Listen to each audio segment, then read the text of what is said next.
Hello बच्चों। तो आज हम सूरदास के जो पद पढ़ रहे हैं उसमें आज हमारा पद नंबर 10 पद्यांश नंबर 10 चलेगा। तो इससे पहले हम पद्यांश नंबर 9 तक की व्याख्या देख चुके हैं। उसमें जो इम्पोर्टेंट पद हैं वो आपको हम बता चुके हैं। अगर आपने वो पद की व्याख्या नहीं देखी है तो आप हमारे चैनल बायो विद तोसी मैम हिंदी मीडियम पर जा करके प्लेलिस्ट में वो सारी वीडियो पड़ी हैं, उनको देख लीजिए। और इसी चैनल पर हम आगे आपके बोर्ड परीक्षा की तैयारी करवाएंगे। तो आइए अब हम देखें पद्यांश नंबर 10 जो हमारा है। इसमें अब जो गोपियां हैं वो उद्धव से सवाल कर रही हैं कि जिस निराकार ब्रह्म का तुम हमको ज्ञान दे रहे हो वो निराकार ब्रह्म, वो निराकार ईश्वर कैसा है, उसके बारे में हमको कुछ बताओ। तो निर्गुण, निर्गुण मतलब निराकार ब्रह्म, निराकार ईश्वर यानी ऐसा ईश्वर जिस जो दिखाई नहीं देता। कौन देश का वासी, किस देश का निवासी है। वासी मतलब निवासी, निवासी। ठीक। तो जो निर्गुण है किस देश का निवासी है। पहला प्रश्न करती है गोपियां उद्धव से कि जो निर्गुण है कुछ किस देश का निवासी है।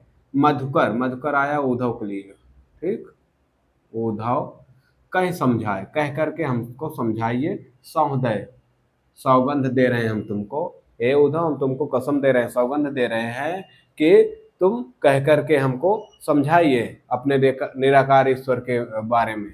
ठीक। बूझत साच न हासी, इसे इसे तुम सच समझो, इसे तुम मजाक मत समझना। ठीक। बूझत साच, साच मतलब सच्चा, सही। ठीक। इसे तुम सच समझो और हंसी मजाक मत समझना कि हम मजाक में ऐसे प्रश्न कर रहे हैं। ठीक। समझ में आया। निर्गुण जो है किस देश का निवासी है। हे उद्धव, तुम हमको समझाओ, हम तुमको अपनी सौगंध देते हैं, इसे तुम सच समझो, मजाक मत समझो। कौ है जनक, इसका जनक कौन है। जनक मतलब पिता। जो निराकार ब्रह्म है, जो निराकार ईश्वर है, इसका पिता कौन है। कौ है, कौन है जननी, जननी मतलब माता, इसकी माता कौन है।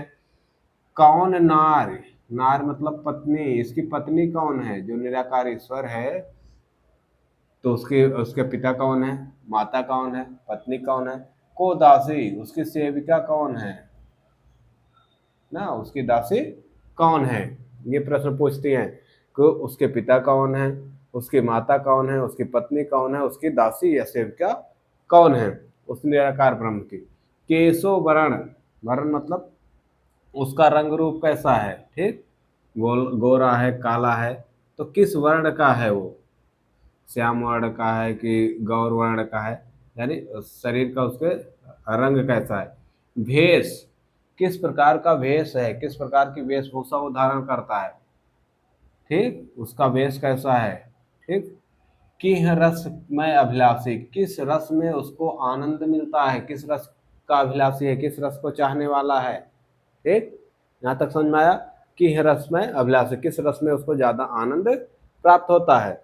किस कैसा वर्ण है उसका, कैसा भेष है, किस रस का वो, किस रस को चाहने वाला है। पावय गो पुन कियो आपनो, जोर करेगा गासी, गासी मतलब होता है छल कपट। ठीक। तुम अपने किए का फल अब स्वयं पाओगे जो तुम हमसे छल कपट करोगे। क्या कह रही हैं गोपियां कि तुम अपने किए का फल स्वयं पाओगे अगर तुम हमसे छल कपट करोगे। सुनत मौन है रहो बावरो सूर सभय मत नासी। जब इतनी बात उद्धव सुनते हैं, जब इस तरह के प्रश्न उनके सामने रखती हैं गोपियां, तो वो जो उद्धव है ये सारे प्रश्नों के जवाब नहीं दे पाते हैं और मौन हो जाते हैं, शांत हो जाते हैं।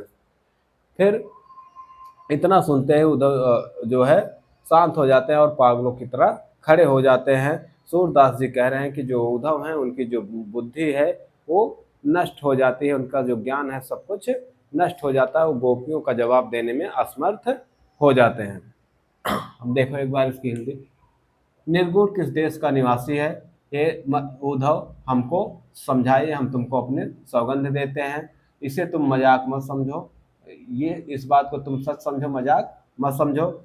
जो तुम्हारा निराकार ब्रह्म है या निराकार निर्गुण ईश्वर है, वो उसके पिता कौन है, माता कौन है, और पत्नी कौन है, और उसकी दासी कौन है, उसका वर्ण कैसा है, उसका वेशभूषा कैसी है, और किस रस में उसको आनंद प्राप्त होता है, किस रस का चाहने वाला है। अगर तुम हमसे मजाक तुम अपने किए का फल स्वयं पाओगे अगर तुम हमसे मजाक करोगे तो।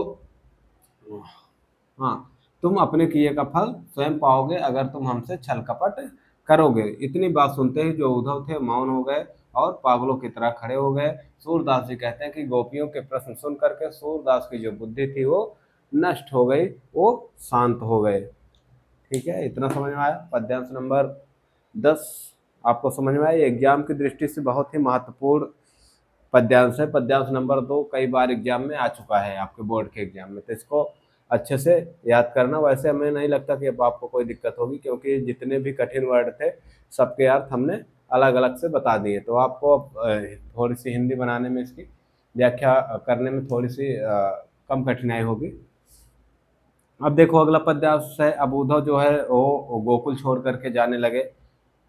ठीक है, वो गोकुल वासियों को संतुष्ट नहीं कर पाए अपने ज्ञान से, तो अब वो विदा लेना चाहते हैं। ठीक, संदेशो देवकी सो कहियो। अब माँ यशोदा कह रहे हैं कि हे उद्धव, मेरा एक संदेशा जो है वो देवकी माँ से कह देना। हाउ तो धाय तिहारे सुत की मया करत ही रही हो। मैं तो वैसे उनके पुत्र की धाय माता हूँ। धाय माता मतलब पालन पोषण करने वाली माता हूँ। माया करत ही रही हो, लेकिन श्री कृष्ण मुझे माता ही कहते थे, माँ ही कहते थे। ठीक, हे उद्धव, मेरा एक संदेशा जाकर के देवकी से कह देना। वैसे तो मैं उनके पुत्र की धाय माता हूँ, लेकिन वो हमेशा मुझे माता ही कहते थे। यद्यपि टेव तुम जानत उनकी, यद्यपि टेव मतलब आदत, यद्यपि तुम उनकी आदत को जानती हो। कौन जानती है? माया यशोदा ना। यद्यपि तुम उनकी आदत को जानती हो, तब मैं कही आवे, तब भी मैं कह रही हूँ। ठीक, भले तुम उनकी आदत को जानती हो उसके बावजूद भी मैं कह रही हूँ। प्रात होत मेरे लाल लड़ैते माखन रोटी भावे। प्रात मतलब सुबह होते ही मेरे प्यारे पुत्र को, ठीक, माखन रोटी भावे, माखन और रोटी बहुत अच्छी लगती है। ठीक, सुबह होते ही मेरे प्रिय पुत्र को माखन रोटी बहुत अच्छी लगती है। तेल उबटनो और तातो जल, तातो मतलब होता है गर्म। ठीक, तेल में लिपटी हुई रोटी और गर्म जल, तह देख देख भज जाते हैं। इसको देखकर वे भाग जाते हैं, यानी इनको तेल में लिपटी हुई रोटी और गर्म जल इनको पसंद नहीं है। ठीक, इनको देख करके ये भाग जाते हैं। जोई जोई मांगत सोई सोई देती, जो जो मांगते हैं वह मैं देती हूँ। क्रम क्रम कर कह नहाते, ये धीरे धीरे स्नान करते हैं, यानी जल्दी जल्दी स्नान नहीं करते, धीरे धीरे क्रम क्रम से धीरे धीरे करके स्नान करते हैं, नहाते हैं। सूर पथिक सुन मोह रैन दिन बढ़े और रात और सोच। सूरदास जी कह रहे हैं कि माँ यशोदा उद्धव से कह रहे हैं, पथिक किसके लिए आया है? उद्धव के लिए।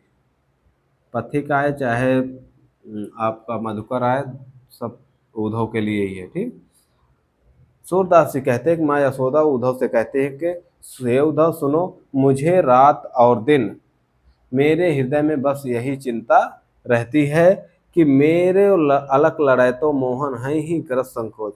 मेरा प्रिय पुत्र जो मोहन है यानी श्री कृष्ण है, वो वहां पर अपनी किसी भी बात को कहने में संकोच करते होंगे, यानी अपनी बात खुल करके नहीं कहते होंगे, कुछ चीज मांगने में संकोच करते होंगे। अब देखो हिंदी इसकी।